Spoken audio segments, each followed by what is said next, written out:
yeah, it was kind of like, don't mention it, don't talk about it. Like you said earlier, like money is one of these taboo subjects. So it was just like, sweep it under the rug, like literally and figuratively, basically. Welcome back to the Artful Dollar Podcast. I am going to be sharing one of the first episodes. We're re-releasing an old episode. One, I have some really great interviews coming up that I'm excited to release in the new year. So we're kind of refocusing on what do we want this podcast to really be about. It's kind of become clear that while I feel these conversations are for all artists and creatives, by a far stretch, it's definitely majority tattoo artists. And so I really want this podcast to serve the tattoo community.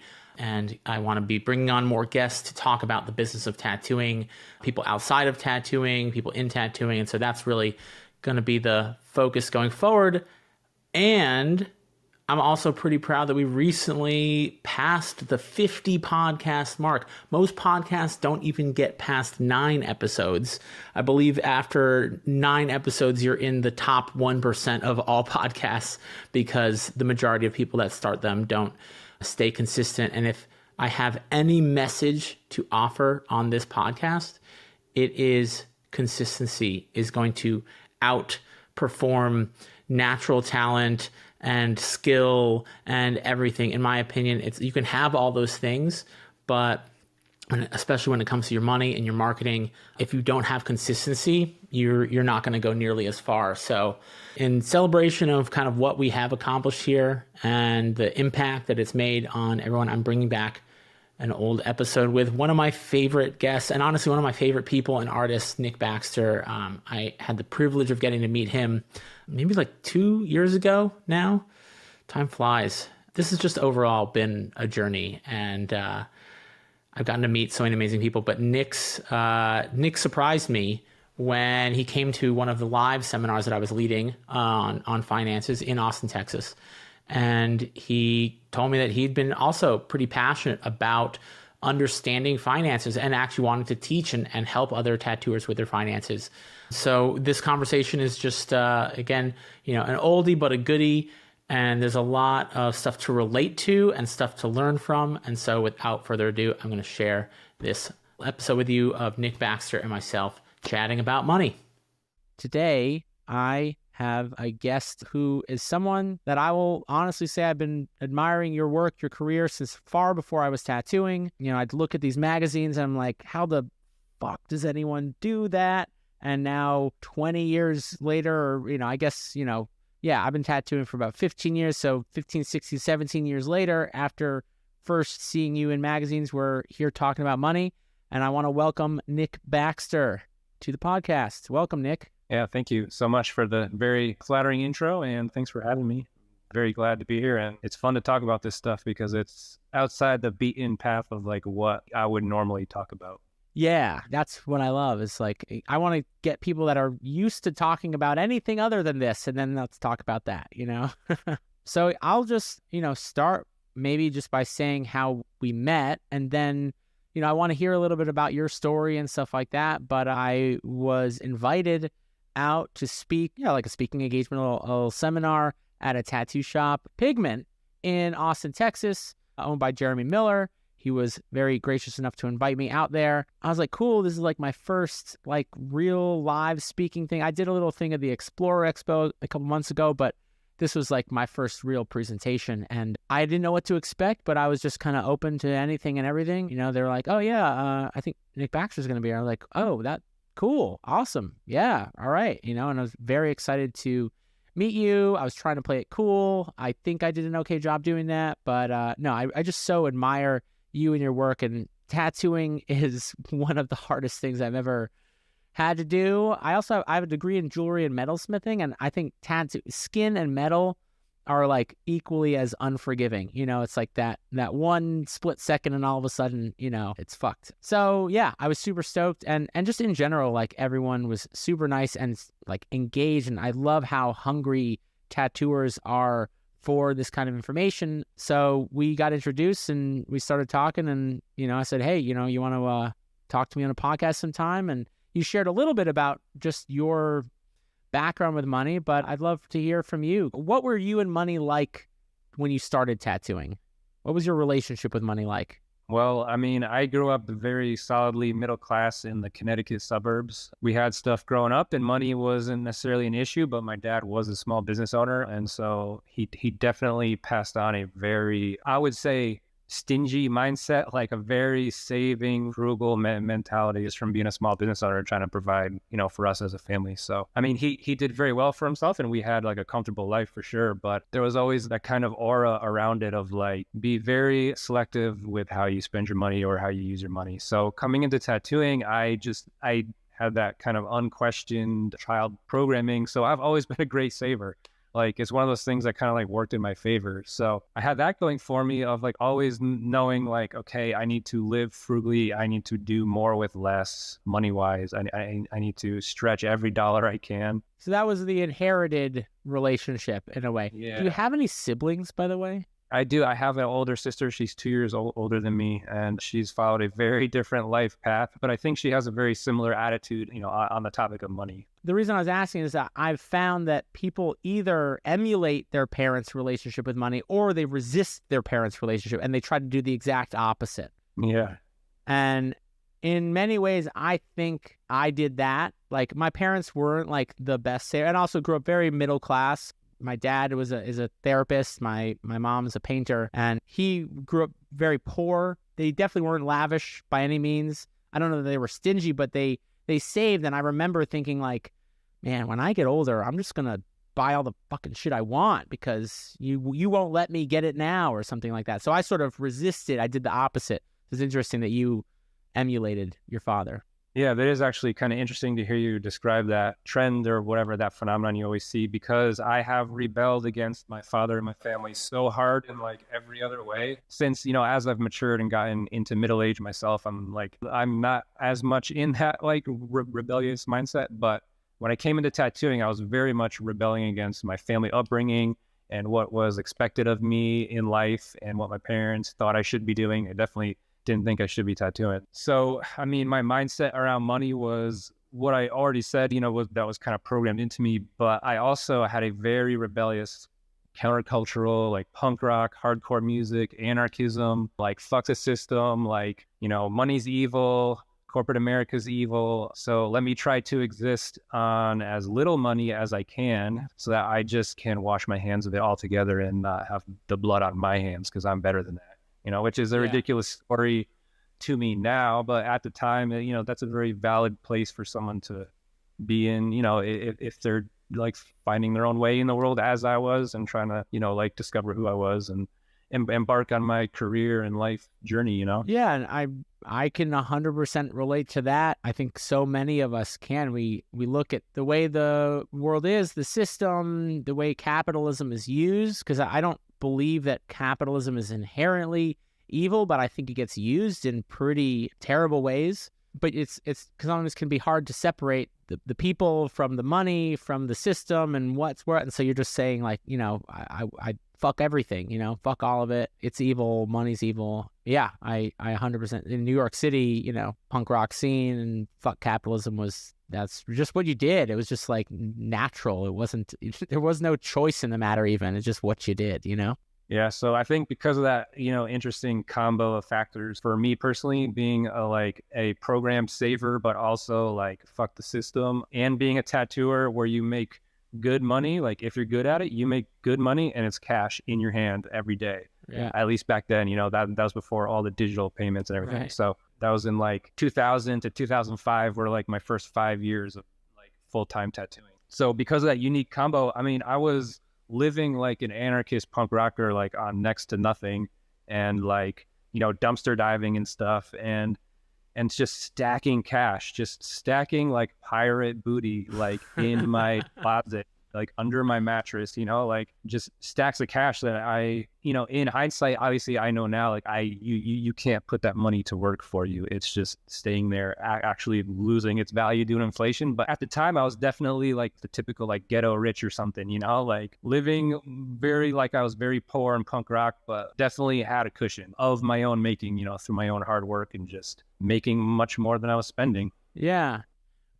Was there some kind of conflict for you about that? Like, oh, I'm making all this money.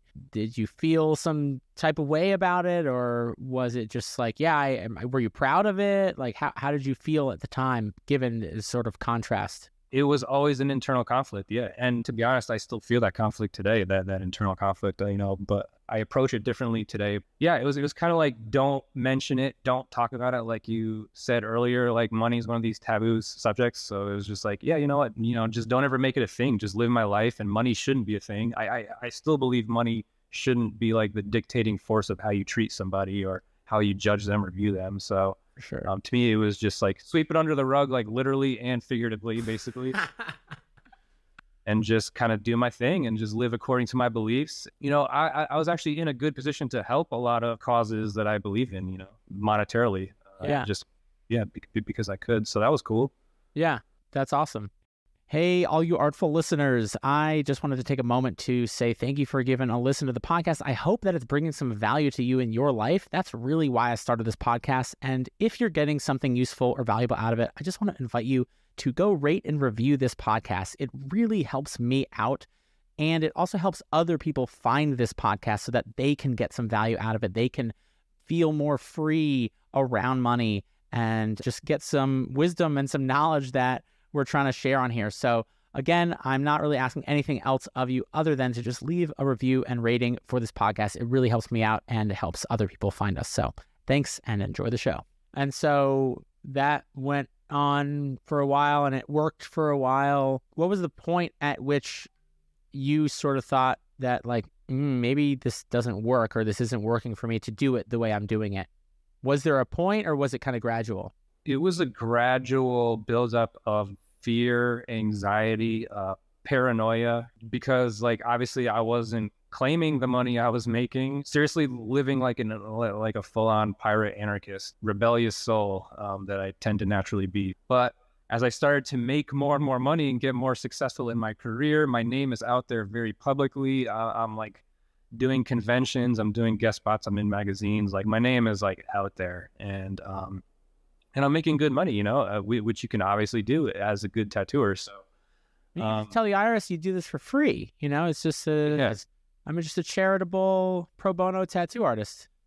Yep. Yeah. It's all just like for a 6-pack of beer or whatever, trading. So I have definitely paid a pack of cigarettes and some Chinese food for a tattoo, and that's what it costs. Yeah. So yeah, just the paranoia, the fear of, just having to live my life like secretively in so many ways. And then as I just got older and matured, and my self-image, my story for what I want in my life and how I see the world just naturally started to evolve, as it does as we age and mature. And I started to want different things, and I could not get those things living that way with my money. So I started to want more security, more stability. I started to want bigger, better things. Honestly, you can't do that until you put yourself financially on the map and start claiming the cash you're making. It was a very, very tough transition. There was a lot of internal conflict and just like begrudgingly like forcing myself to do stuff and just like hating it. Like what? Can you give an example? Oh, just like hiring my first accountant ever and just like saving receipts, keeping track of stuff, swallowing that really bitter pill of like pirate anarchist for so long, of being like, wow, I'm going to actually give like a chunk of this away to the government. Like, what the fuck? Like every fiber in my being is like, no, I do not believe in so much of what our government does. Like, why am I going to like put that money in their hands to keep doing this awful stuff with? So how do you deal with that, like on a personal level for yourself? Is there some, or is it just like a thing that you just do every year and you fucking hate it and there's nothing else you can do about it? Yeah, I mean, I'm definitely not thrilled about it, but I see it as the gateway to opportunities that I would never have otherwise. I just have the ongoing dialogue within myself, the angel on one shoulder, the devil on the other shoulder, and it's a constant like little conflict inside. But the part of me that hopes for or yearns for or has these bigger goals like wins out, and it's just the price to pay for the membership in our subscription-based society. It is a subscription-based society. It really It really is. People complain about video games these days being like pay to win. Maybe to some degree, yeah, sure. This woman, her name's Barry Tessler. She's a money therapist, I guess, money coach, money therapist. She runs a course called The Art of Money. She's been a big inspiration of mine for a long time. And in her book, she comes from a little more of a hippie, I guess, or a free thinker, free-spirited background. Certainly not in support of nefarious, whatever, dark shadow wars and stuff like that. I don't think anyone's a fan of shadow wars that I know of. But, she said, I know when I pay taxes, it's going towards these things, and it's really hard for me to cope with that. But I think she was in Colorado or somewhere, and she was saying there was like some natural disaster and how the National Guard or someone had to come and rescue people. And she's like, well, I am also paying for that. And, there is also these schools, and there's also the streets and the road lights. I cross the street safely, and for all the terrible things that the police department does, I suppose they do also genuinely help people from time to time. And it was helpful for her to remind herself, and I certainly took a lot from that, of like, yes, this tax money, is part of it going to things that I don't agree with? Absolutely. Is part of it going to things that I really do find helpful in my life and helpful to others? 100%. And then if I really want to make sure that my tax dollars or my dollars are going to somewhere where I want to go, I can donate to charities that I feel passionate about. So I've, been doing that over the years, and that's kind of been the give and take. I don't think it's ever perfect, but the juice is worth the squeeze at the end of the day for me in my life.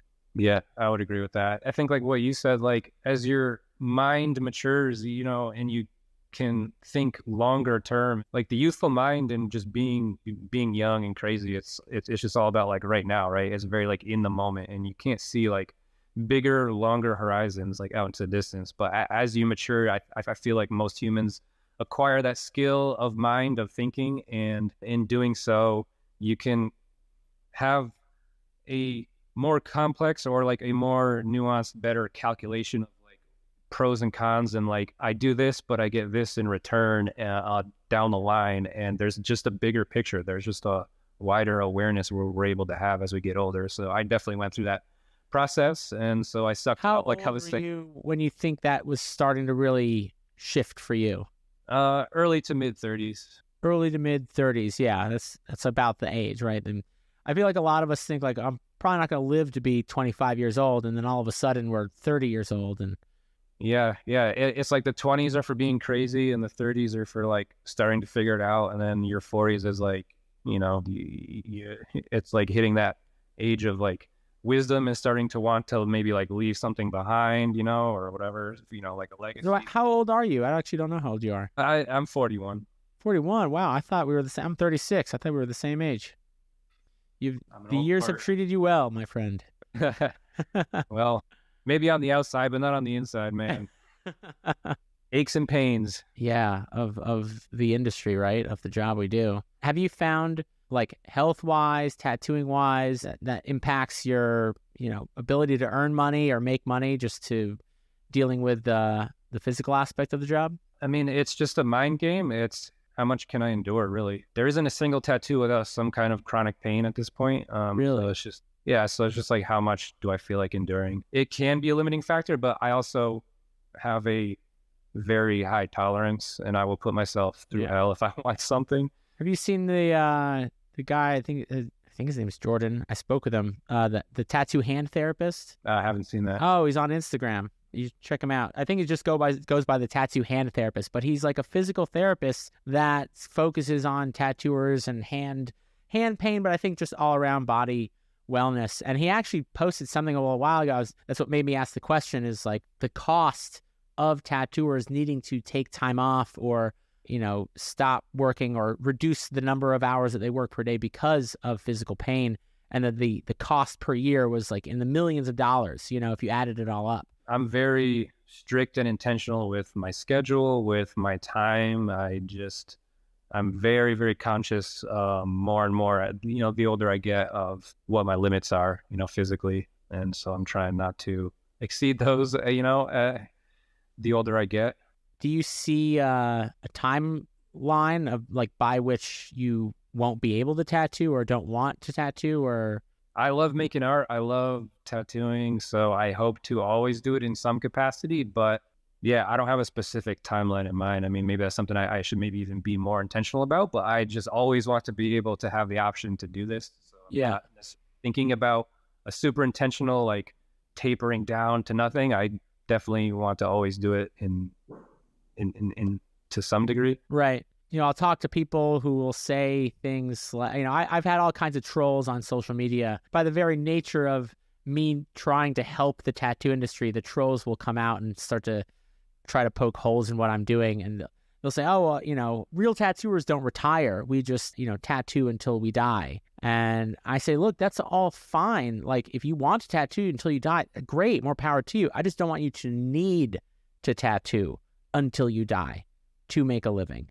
That's my hope for people. But if you want to tattoo until you die, I think that's great. Me personally, I cannot picture myself being 70 years old and wanting to tattooing at, those upper echelons of the age range. I feel like that would be real tough.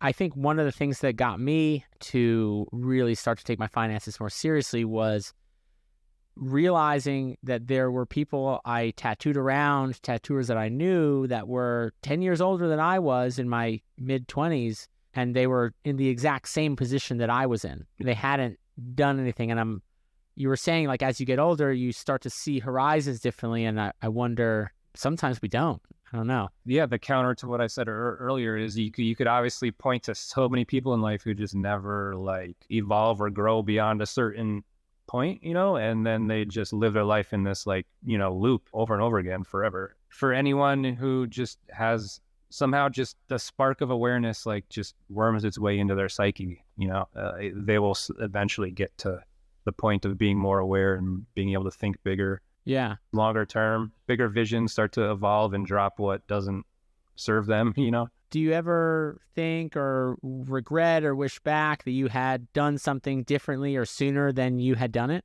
I'm going to get right back into it, but real quick, I wanted to let anyone who's feeling uncertain about your financial future know that, one, you are not alone. I speak to hundreds of tattooers and artists, small business owners all around the world every year, and it's very common to feel overwhelmed, confused when it comes to saving, investing, taxes, and all that stuff. And two, if you're looking for help with this stuff, I want to make it very easy for anyone who is serious about taking control of their financial future to book a one-on-one call with me and get clear around what actions you can take to build financial security and freedom. So if you're interested in that, or you know someone that might be, you can hit the link in the show notes below to book a one-on-one financial future session with me personally. Now, I do charge a small fee for this, but I want to make it as accessible as possible.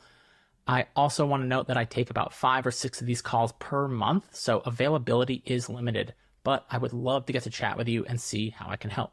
Do you ever think or regret or wish back that you had done something differently or sooner than you had done it? Absolutely. Oh, yeah. I mean, for sure. Not like in a visceral way to where I'm like beating myself up. Sure. I'm definitely like happy overall in life. And, my journey's been a cool and interesting and unique one. But absolutely. I mean, knowing what I know now, of course, I mean, hindsight, it's like, dude, what was I doing for so long? I mean, had I only known, oh my God, I'd be just like, not even have to work at this point, Right.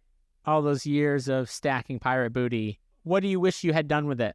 Definitely invested it. I mean, there's so many things that I was kind of hip to or aware of, and had I put that money to work in those areas, like it would have, I wouldn't just like not even have to work right now. It would just be for fun. Yeah. I the simplest one for me is just like, I wish I'd started putting money in my retirement account sooner. Something just very simple like that. Because when I started to realize, okay, well now in order to hit my goals, I have to put so much more aside every single month. Had I started sooner, it, would have made that situation a hell of a lot easier. I mean, I think that's where I'm at too, like kind of getting like a supposedly late start on retirement saving. I'm trying to be more aggressive in how I save. And I definitely feel the push. It's definitely like an internal pressure in my mind of like, okay, like, it's a little more serious. I would love that to not be there. I would love it to just be like a little bit lighter, but I got, it's just a function of timing and having missed all those years. And at the same time, we can't let that regret or the woulda, coulda, shouldas, the best time to start is now, whenever now is, the better time to take a new action. I took drum lessons for like 3 years from 28 to 31 or something like that. And I kept putting it off. It was something I always wanted to do. And I kept putting it off thinking, I'm too, I'm 26. I'm too old to start this now. By the time I get good, I'll be X, but eventually I just was like, I'm just going to start because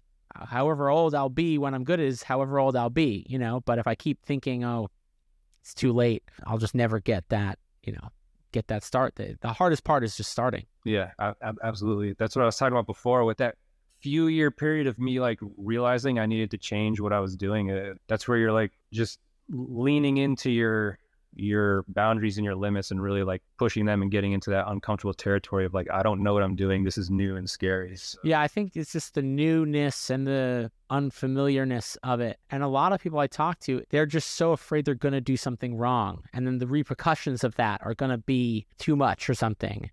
Have you ever made like a big mistake or fuck something up royally that? Yeah. I mean, when I was doing the painful conversion towards like filing a C Corp and then transitioning that to an S Corp because it was more tax advantaged and switching accountants, and the new accountant wasn't being like, in my opinion, as thorough as he could have been. And so I got hit with a tax penalty of like, hey, like you didn't pay all this. I'm like, what the hell? I thought we were good. Like I did all the stuff you told me to do. And I don't know, some T's didn't get crossed, some I's didn't get dotted somewhere, but I messed up. I got this tax penalty from the IRS, this letter in the mail saying I owed them thousands more. And I was pissed and upset, but like, I don't know, then you just like pay it and just move on with your life. You just can't dwell on things. Yeah. And it's avoiding taking the action, the fear of making the mistake, the fear of getting started. You got your money's worth, right? You made the mistake, you paid the price, but now you know, and you can do it better and you can grow from it, right? Yeah. So because of that little incident and just other little experiences and incidents along my path to where I am now financially, like, yeah, it's just been like a learning process of like cobbling things together, just kind of like piecing this to this, patching this with this. And it's just like, I've built into a system that works for me. And then I discovered what you were doing and I was like, oh my God, why? Just like the years of like painful transition, like here it all is packaged so nicely and convenient and amazingly. And it's easy and it's simple and you got it broken down so thoroughly. I was like, yep.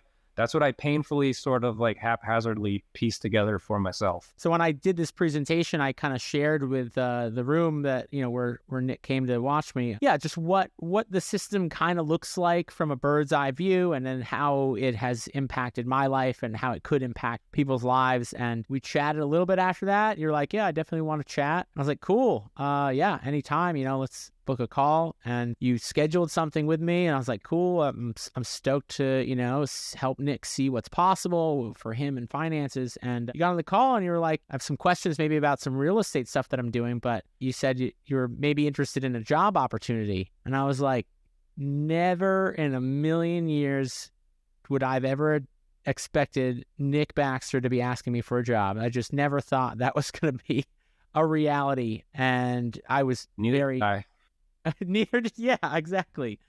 And so then we had a pretty fascinating conversation. I was just excited that anyone, whether it's you or it doesn't matter, just that anyone is inspired by this stuff enough to not just learn it themselves, but to want to teach it to other people. That really excites me. It lets me know like, okay, this is needed in the world. You had set up some systems in place, but then you kind of realized there's always more to go and more to learn. But I'm curious, we talked a little bit about it, but tell me more about like when did you start to think that maybe you wanted to help people with their finances? Because it seemed like that happened far before we had ever talked. For me, that point was like at the beginning of the pandemic in 2020 when everything shut down and my tattoo business had to shut down. And I was like many tattooers being like, okay, what else can I get into just in case? And obviously ended up, I didn't need to do it. But one of those things was, man, like I've been doing really good on my like financial journey lately, and I've like had some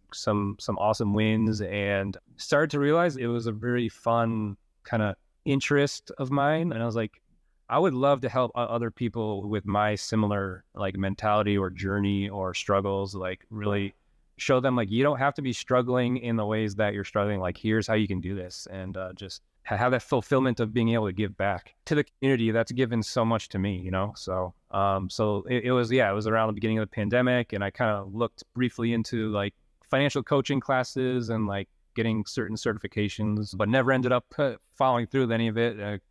Because we were able to reopen, and I got back to tattooing and everything. But so the only difference between us is that my state stayed closed longer. But if you had stayed closed longer, we could be in totally different. I'd be asking you for a job here. Maybe, yeah. I mean, that's state blue state vibe, you know? Right. Text like get back to work. Get back to work. Yeah, we were closed for like 4.5 months over here. Yeah. How long were you closed for? It was a solid 3 months. Okay. Yeah. It wasn't that much less. Yeah. Yeah. Well, it wasn't that much less, but people, I mean, especially in Austin, yeah, it's just a different vibe here than New York City. People are a lot chill, and they were a lot more chill about coronavirus for sure. I'm sure. Just so you know, people were not chill about it in New York City. There was no chill. Zero. Well, that's not true. Like, I was a new parent at the time, so I was zero chill. I was, forcing my wife to, mat aside the counters and alcohol all of our, produce, and because we had a newborn kid.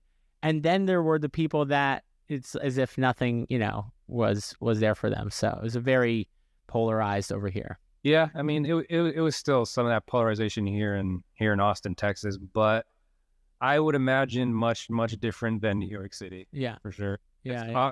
First of all, it's like it's still a red state, and then second of all, Austin's just like this kind of like college party town mentality, anyway. So it's just the overall vibe here is just like chill out, have fun, or what, it's just, I don't know. I was only there for a couple of days, but I loved the vibe. It was like, it felt a little bit like LA, but I liked it more. It wasn't more chill. LA is super chill, but like, I don't know. There's it's just less pretense. less pretentious or something like that. Yeah. I was like, well, shit, I don't know what's going to happen with tattooing. I got this baby. She was like 4 months old when the pandemic hit. And I think there was definitely this fear of providing for my daughter that like really propelled me to say like, okay, I need to figure out how to make money online. I had at that point been thinking about financial coaching for maybe 2 years. So it wasn't a total whim, maybe because I had a kid or something. There was a fear that drove me pretty intensely into it. And I immediately was taking courses and classes. And I don't have kids. So yeah, like I can't imagine how scary that must have been. I was very jealous of my single friends or my, friends that didn't have kids who could be like, oh, we just went camping for 4 months. I'm like, that's cool. I lived in a 700 square foot, box with a screaming toddler and fear of the global pandemic. So very different experiences of those years. It tested the fabric of society for sure. It stretched it to its, to being pretty taut and threadbare, Yeah.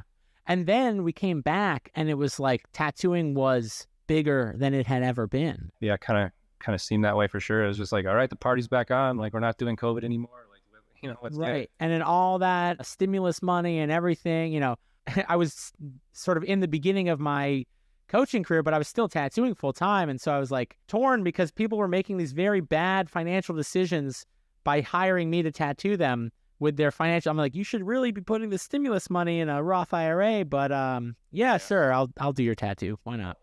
Do you ever have financial conversations with your clients? I've had a few of them, yeah, but I don't imagine to the extent maybe that you have for sure. I don't know. You seem like a very open book. I tend to be a lot more reserved. So yeah, like less open, I guess, about my life than you might be. Yeah. With that. I'm a little bit more of an open book for sure. I call myself a financial nudist. So I'll just tell you anything you want to know about my finances. I'm in the course, I'm like showing everyone my bookkeeping, and it literally has all the guts of my business are out and splayed open on the table for everyone to see. Yeah, and gives me anxiety. So yeah, which is, that's another interesting part of like what you talk about like in your course, as far as like the mindset and like everyone's attitudes towards money. And like, I definitely still have a lot of that like fear around like being open and communicating with strangers about money and like my personal money. It's like the fear of being judged, the fear of, I don't know, just like something happening to me of like what they might be thinking. I don't know. It's weird. Totally. No, I mean, I experience it as well. I don't think it's just tattoo culture, but there is sort of something where like anytime anyone starts doing really well, like people kind of start hating on that person. I've noticed. I'm not pointing fingers out, but like everyone, hates on that shop, Bang Bang in New York City because they charge outrageous prices. I'm like, good for them. And then, sometimes the tattoos or this, people have all the truths, but it's like, look, if they're charging it and they're in business and it's working for them and they can do it over, I have no judgments on them. Great. I also love that I'm not competing with them as a tattooer. They are tattooing clients that I in no way want to be tattooing. So I think that's wonderful that those clients have a place to go. Have you noticed that like people will hate on you if they think you're doing too well? Yeah, I mean, judgment is such a huge aspect of our society, and like the sort of like caste system mentality of like, oh, I'm working class, and like, oh, I hate that rich person, like look at the car they're driving, it's just like built-in like bias that's like largely unquestioned. I don't know where it all comes from or whatever. So like myself, like becoming a homeowner in recent years and stuff, that was like, now I own property, and it's like a thing, so now it's like I'm like afraid of being judged on certain things like that, and just, I don't know, it's just weird. Part of it is like my own stuff I'm projecting outwards, but like the other part of it is I actually have experienced some judgments and been like, really, man, come on, I'm like the same person. Yeah, a lot of that keeps us from wanting to do well, wanting to succeed beyond the status quo because we're afraid of that judgment. I definitely dealt with that for a while, and I actually worked with a purely just mindset coach. It wasn't like a money coach or anything. It was just someone that did mindset coaching through like Bob Proctor and Gallagher Institute. I don't know if you're familiar with that, but she really helped me see how I was like anchored into these numbers. Like, oh, I just need to make $150K a year. Like then that will be good. I'll be really happy at that, and that will signify whatever. And she was like, why is that number the number for you? Like, why don't you want to make $1 million a year? And I was like, well, it's not that I wouldn't be mad if I made, but I was anchored at like this number that I felt was I felt it was achievable. I felt like it was within my reach, given my past, given what I had earned in the past as a tattooer and a shop owner, that, a net income of $150K a year was doable. But yeah, it was also like, I'm worried, will other people that work at my shop judge me for doing well? Now that I own a shop, it's kind of weird. I own a tattoo studio, but I'm not tattooing. I do worry, and I try to give my artists the best life and experience they can have. In the back of my mind, I'm like, oh, are they judging me for, doing this finance thing? And it's all right. Maybe they are. I love them anyway, but who knows? Yeah, I don't know. Yeah, it's like weird to change your position in life. And I don't know, like you see yourself and you see people seeing you in a certain way. And then now you're seeing yourself different. Maybe you are being different. And now you're worried like how people are going to see you. I don't know. So yeah, I've kind of had the same, like a similar type of shift as I've been on this journey that I described earlier of just like changing my mentality and like what I'm doing in life and the things I want. Do you believe that or identify or resonate with that saying that, you are the sum of the 5 people you spend the most time with? Like, yeah, if I were to like meditate on that, for sure, that does resonate with me. Yeah.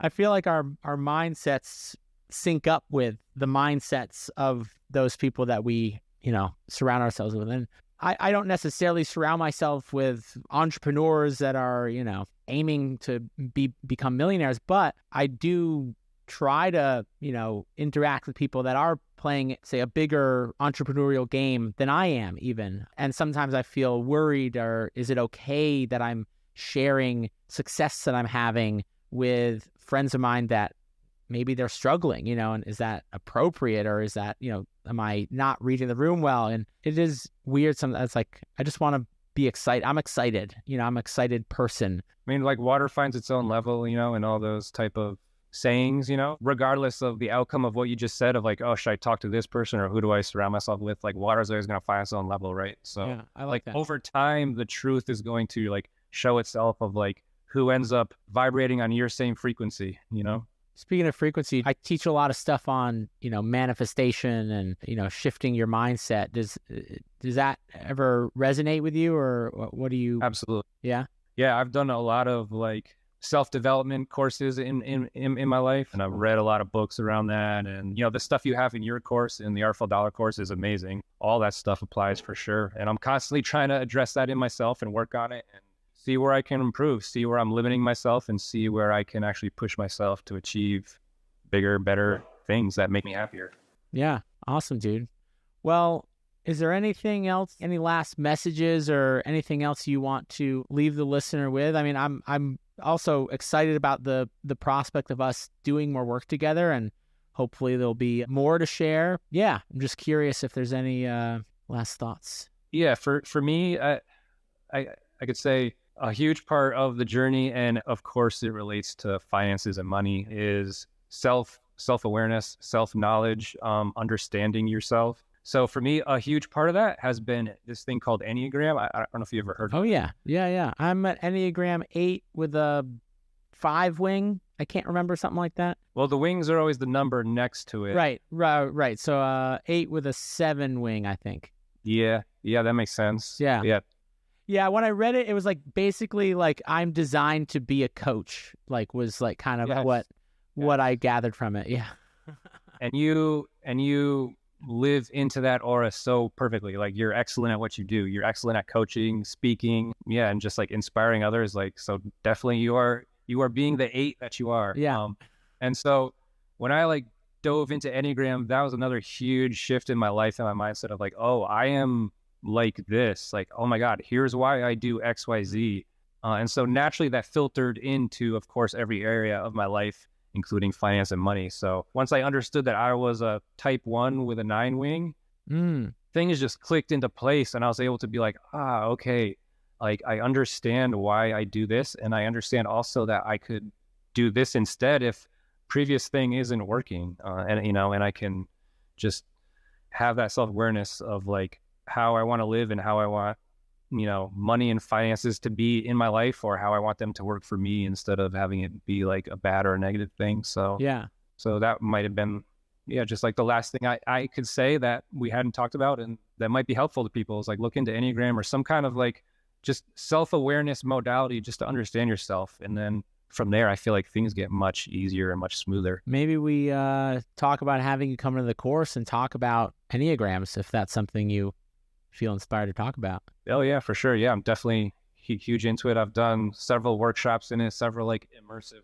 kind of like landmark forum style workshops, except for Enneagram. Wow, I didn't even know. What I liked about the Enneagram too is it talks about like, so an 8 at their worst would look like this, or this aspect of an 8 would represent itself or express itself like this at its worst and like this at its best.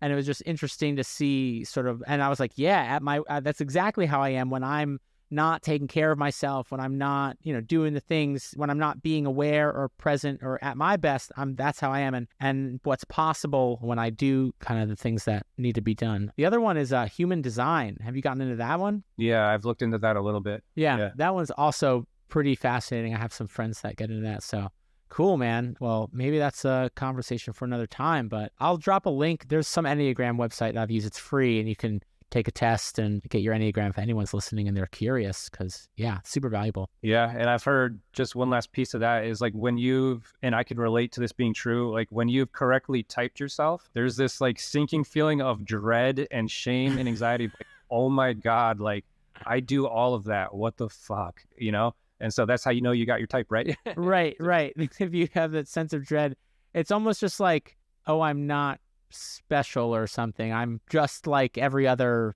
this out there or something. I don't know. Yeah. Or like what you just said of like, that's me at my worst. Like, oh yeah, I definitely do that shit. Yeah.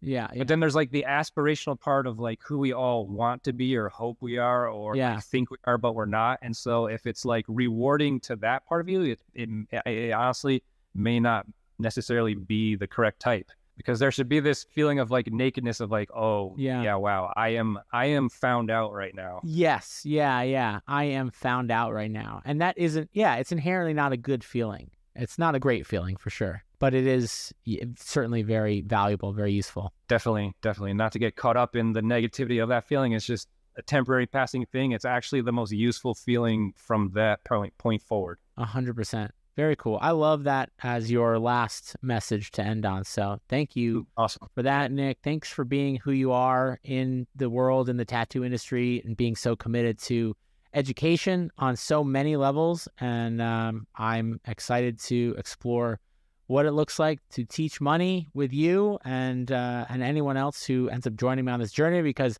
I need help. There's a lot. I'm drowning in tattoo artists that need support and want support. And what's cool is that it's not like a group of misfits by any means. It's actually a group of incredibly talented tattooers. Some of my favorite tattooers are in this course, and no one taught us how to do money, and that's all. And they're just looking to better themselves. And so, yeah, I love the community aspect of it, and just like, man, like all these people like give a shit. That is like super encouraging for me to be taking part in. Is like people who give a shit. That's fucking awesome. Yeah, it is. It is awesome. Thank you. Yeah. Awesome, dude. Well, enjoy the rest of your day. Take care of that pup. And sorry if the dog barking is throughout the. It was totally fine. No issues at all. And little fuzzy toddler. I look forward to next time, man. Cool. All right, thanks. Thanks for having me. Hey, I hope you enjoyed the show. Again, I just want to prompt that if you got some value out of this conversation, please go and leave us a rating and a review on iTunes, Spotify, YouTube, or wherever you saw this podcast. It really helps me out, and it really helps other people to find this podcast. I want more people to have these types of conversations around money so that we can all be more free and at ease and abundant and able to create the lives that we really want to live. So please share this and rate and review. Appreciate it. Thanks. Bye.